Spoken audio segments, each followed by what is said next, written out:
Reporter Crystal Salazar, here at the construction of the Transcontinental Railroad. This railroad would connect the country from the Pacific Ocean to the Atlantic Ocean, helping to unify our country and allowing a fresh start for settlers. The railroad will bring new adventure and more land for the people of the U.S. Immigrant workers from Ireland and China were recruited to work on the railroads. I see one right over here.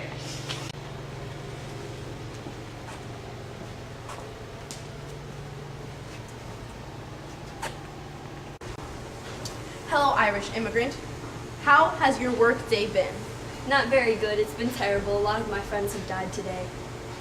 Friends? Friends like who? Like Letitia, Quinifa. And is it true that there were 2,000 killed and 20,000 injured on the job? Yes, it is. And tell me, Irish immigrant, how do you feel about the government giving your land grants to their businesses? I'm very angry about it. It's a broken promise. Oh, look at over there, Chinese immigrant! Hello, Chinese immigrant. Hi. What are the dangers of working on the railroad? We are getting attacked a lot by Native Americans. And why is it that you're getting attacked by Native Americans? Well, we are going into their lands to lay railroad tracks on. Thank you. And this is all with our Chinese and Irish immigrant. Now back to Paula in the studio with an exclusive interview with George Pullman.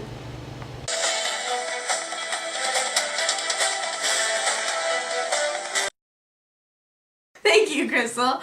I'm here with George Pullman. Mr. Pullman, what makes you such an important man? Well, I build railroad cars here in Illinois. I've also built a town for my employees to stay in. How are the conditions in your town? The workers have their basic needs and brick housing with windows, a luxury for all city dwellers. What else do you offer your employees in this town? We provide them with doctors' offices, shops, and athletic fields. Your workers say the town is under firm company control. Is this true? While workers cannot drink alcohol or loiter in their steps, we hope that they will make a stable workforce. The rent is high in your town. Do you think employees will strike to have them lowered?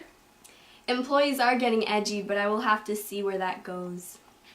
Well, thank you, Mr. Pullman. Anytime.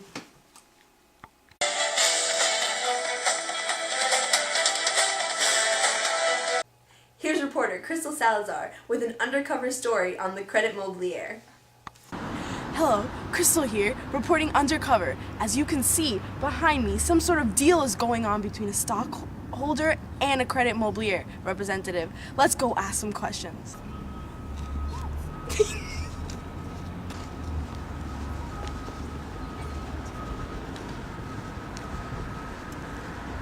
Hello, how are you guys this lovely evening? Great. Who are you? I am a stockholder. Oh, really? Yeah, I want to get in on the deal. What deal? I think she means laying railroad track down for 2 to 3 times the cost and profiting from it. Yeah, that deal. And who else is profiting from this deal? Well, government representatives are also in on our deal, and they're profiting from it too. So we have a deal here? Yes.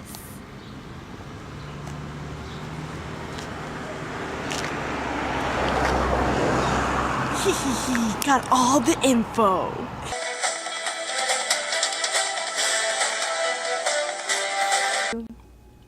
Thank you, Crystal. Our sources say the Credit Mobilier Company shares stock with about 20 representatives in Congress. We also have information that up to $23 million in stocks, bonds, and cash have been taken. This is a huge controversy. Grangers, farmers that are trying to fight the power of the railroads, are sponsoring state and local political candidates to press for laws to protect their interests. As a matter of fact, a set of Granger laws have been passed in the West, Midwest, and Southeast, such as prohibiting discrimination on trains. All right, guys, stop. It's time for a 5-second break. Yay! All right, 1, 2, 3, go. We are never, ever, ever getting back together. All right, back. The Supreme Court case, Munn versus Illinois, upheld Granger laws in a vote of 7-2. This gives states the right to regulate the railroads for the benefit of farmers and consumers. Grangers have helped establish a principle that it is the federal government's right to regulate private industry to serve the public interest. This just in. The Supreme Court has ruled that states are not able to set rates on interstate commerce. However, they have passed the Interstate Commerce Act, which establishes the right of federal government to supervise railroad activities. This act also establishes a 5-member Interstate Commerce Commission to supervise railroad activity. With all of the corruption, abuse, and competition of railroads, something interesting has come up. Professor C.F. Dowd has come up with a solution for the different times across the country. Yes, he has split the world into 24 time zones. Towns across the country will be synchronizing their watches, and we will all be running on the same time. This will also help in unifying our country. We're out!